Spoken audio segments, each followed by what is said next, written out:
Kevin Kelly deb birisi var, bəkdanlıq olmayanlıq. Shikung degan bir kitapni yazgan. Kontrolluqni yo'qotish deb. Aşının bir sözü var ki, yeni çıkan kitabıda. Ügünüşün en yaxşı usulu ügütüş. Ügütüp etiş.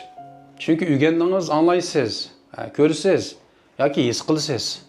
Lekin haqiqiy sizga singdimi? Isbotlashning usuli nima? Qanchalik chiqara olasiz? Chunki quloq saqlab olsa anlaydi u. Ko'z saq ko'ra oladi u. Lekin tafakkuringiz, mingingiz qanda, qalbingizning his qilish darajasi qanda. Muşular hammamiz birlashib, nurg'un suzgishni o'tib, unutib qolasiz nurg'un qismini. His qilgan bo'lsangiz deyolmaysiz. Buning jiddiylik qo'shildi.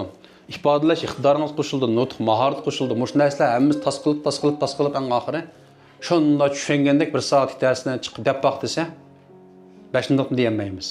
Shunga qanchalik deyalash, o'g'itib etish orqali qanday sizning qanchalik o'rganganligingizni shu vaqtning o'zidan bir dansivog'il bo'ladi. Shunga o'rganishchan bir kollektiv uchun eng yaxshi usul nimasi? O'rgangan narsani opirib lam cho'qim, o'rganmaganlarga to'p orqali, yig'ilishlar orqali, mayli qahvaxona bo'lsin, mayli choyxona bo'lsin, anaqa o'tamiz. Muhim nuqtani xotirlab ularga bir so'zlab o'tgan vaqtingizda bu endi mangu esingizdan chiqib ketmaydi.